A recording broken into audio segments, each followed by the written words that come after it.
अनुराग पाठक द्वारा लिखित उपन्यास 12th फेल। हारा वही जो लड़ा नहीं। मनोज ने 55% से बीए पास कर लिया। इंग्लिश लिटरेचर में हमेशा की तरह पासिंग मार्क्स आए। उसने अपनी डायरी में लिखा, अब मुझे पीएससी के मैदान में कूदना है। मैं पीली कोठी में रहकर कड़ी मेहनत करना चाहता हूँ। तैयारी पूरी न होने के बावजूद उसने बीए पास होते ही अनुभव लेने के लिए पीएससी का फॉर्म भर दिया। प्रीलिम्स की परीक्षा का केंद्र नई सड़क पर माधव कॉलेज में था।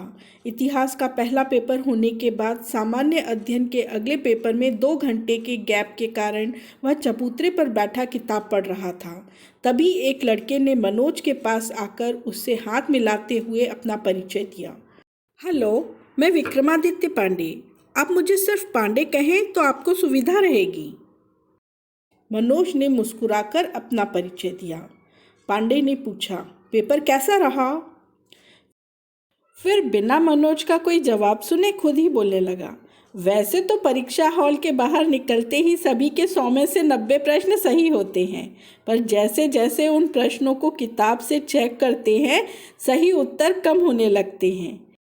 फिर पांडे ने उसे एक दृश्य दिखाया जिसमें एक लड़का किसी दूसरे लड़के का पेपर चेक कर रहा था। पेपर चेक करते समय वह लड़का बेदर्दी से सामने वाले के उत्तरों को क्रॉस लगा रहा था और कहता जा रहा था, तुम्हें यह नहीं आता? इतना सरल प्रश्न गलत कर दिया।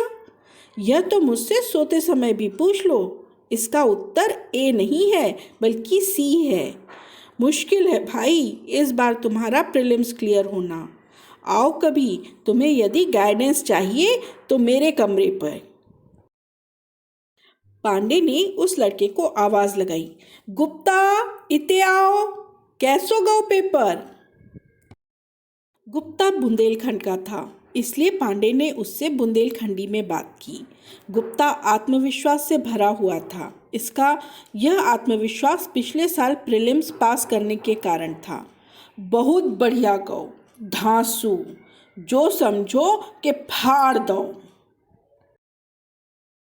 गुप्ता ने मनोज से हाथ मिलाते हुए कहा, मैं मोहन गुप्ता।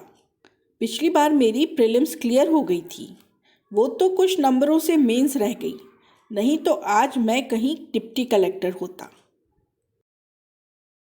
गुप्ता का बड़बोलापन पांडे को अच्छा नहीं लगा।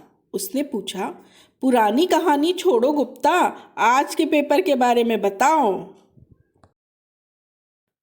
100 में 90 सही हैं, 10 डाउट में हैं, गुप्ता ने जोश में कहा। पांडे ने गुप्ता के हाथ से उसका पेपर लेकर उसे जांचते हुए कहना शुरू किया, गुप्त वंश की स्थापना चंद्रगुप्त प्रथम ने नहीं की थी, श्रीगुप्त ने की थी। ये गलत हो गया। तुम सही मान रहे थे ना? लो, एक और गलत हो गया। सल्तनत काल में लोहा और रक्त की नीति अलाउद्दीन खिलजी ने नहीं चलाई थी, बलबन ने चलाई थी। वहीं बैठे बैठे पांडे ने गुप्ता के 15 प्रश्न गलत कर दिए, लेकिन अपने प्रश्न गलत देखकर भी गुप्ता उन्हें गलत नहीं मान रहा था। उसने पांडे से पेपर छीना और बोला, कमरा पे जाके चेक करेंगे। तुम्हारी बात क्यों माने? ये सब गलत नहीं है, फिर भी उन्हें हम डाउट में डाल देते हैं। गुप्ता चला गया। पांडे ने गुप्ता के व्यक्तित्व का मूल्यांकन करते हुए मनोज से कहा, थोथा चना बाजे घना। मनोज को पांडे की बातों में अब रस आने लगा। उसने पांडे को अपने कमरे का एड्रेस दे दिया। उसे उम्मीद थी कि पांडे पढ़ाई के साथ देने वाला बढ़िया स्टूडेंट हो सकता है। पांडे के घर से मनोज का कमरा ज़्यादा दूर नहीं था, इसलिए पांडे हर दूसरे तीसरे दिन उसके कमरे पर जाने लगा। दोनों की अच्छी दोस्ती हो गई। मनोज के पिता अभी भी सस्पेंड थे। उस पर उन्होंने कंगाली में आटा गीला कर दिया। सस्पेंशन के बाद उन्हें डिंडोरी से झाबुआ अटैच कर दिया गया था, पर पिता ने इस अटैचमेंट को अपने सम्मान के विरुद्ध माना और वह झाबुआ नहीं गए। अब उन्हें आधी तनख्वाह मिलना भी बंद हो गई। आर्थिक समस्या विकराल हो गई। मनोज को अब महीने के 1,000 रुपये मिलने भी बंद हो गए। पीएससी की पढ़ाई के शुरुआती दौर में ही उसका सामना भीषण आर्थिक संकट से हो गया। आगे की पीएससी की तैयारी के लिए मनोज पीली कोठी में शिफ्ट होने के ख्वाब देख रहा था, पर बिना पैसे उसे ग्वालियर में रहना असंभव लग रहा था। पीली कोठी में रहने के लिए कम से कम महीने के 1,000 रुपये ज़रूरी थे, पर मनोज को घर से रुपए की अब कोई उम्मीद नहीं थी। लेकिन इस आर्थिक संकट को कोसने और दुखी होने की जगह मनोज ने उससे जूझने का संकल्प लिया। उसने तय किया कि वह बच्चों को ट्यूशन पढ़ाकर इतने पैसे कमाएगा कि पीली कोठी में कमरा लेकर पढ़ाई कर सके। एक दिन पांडे मनोज के कमरे पर आया। पिता के सस्पेंशन और बढ़ते आर्थिक संकट से चिंतित मनोज ने पांडे को अपने पिता के संघर्ष और उनके सस्पेंशन की कहानी सुनाई। कहानी सुनाते समय वह अपने पिता को एक हीरो के तौर पर प्रस्तुत कर रहा था। उसे उम्मीद थी कि पांडे उसके पिता की महानता की प्रशंसा करेगा और उसे एक महान पिता के पुत्र के नाते उसका सम्मान पांडे की नज़र में बढ़ जाएगा। पर पांडे ने पूरी कहानी सुनकर कहा, आपके पिता अपने अहंकार में आपका जीवन नष्ट कर रहे हैं। उन्हें अपने परिवार और बच्चों के छोड़कर सबकी चिंता है। वे दूसरों को घटिया और खुद को श्रेष्ठ मानने वाले भ्रमित व्यक्ति हैं। मेरा विचार है कि आपको उनसे मदद की उम्मीद नहीं करनी चाहिए। उम्मीद के विपरीत पांडे द्वारा किया गया पिता का चित्रण मनोज को पसंद नहीं आया। उसने पांडे से कहा, पांडे, तुम अभी नहीं जानते कि ईमानदारी के रास्ते में कितने संकट आते हैं।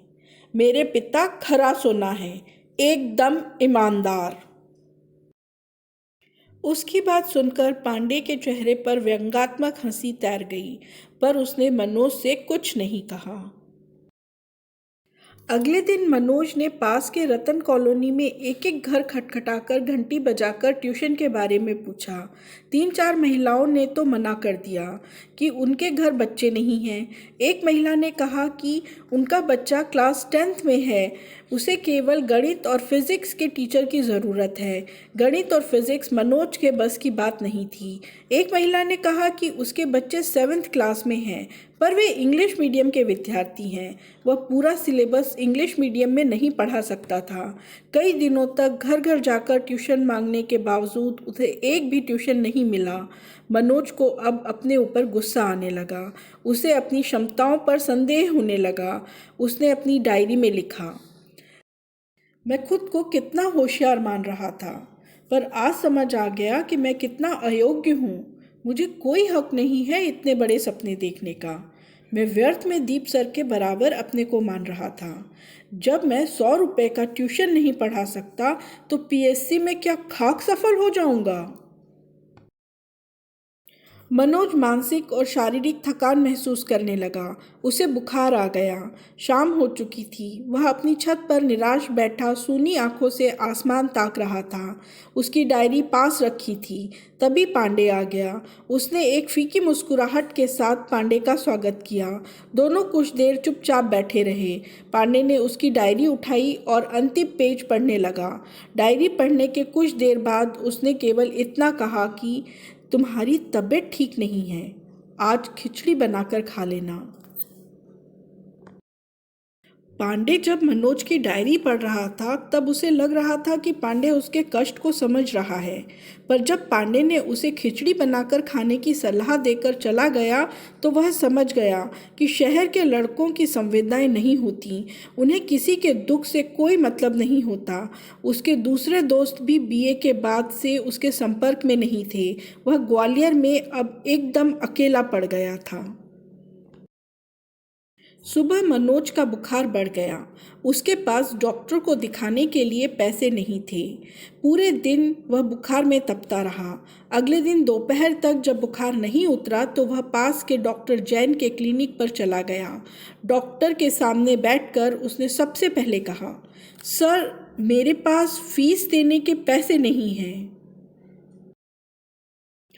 उसे लगा कि उसकी सच्चाई और दुख देखकर डॉक्टर उसे बिना फीस के दवा दे देगा, पर डॉक्टर सावित्री भोजनालय के युवा मालिक जैसा भावुक और सरल नहीं था। डॉक्टर ने उसे अपने क्लिनिक से भगा दिया। मनोज डॉक्टर के व्यवहार से अंदर तक हिल गया।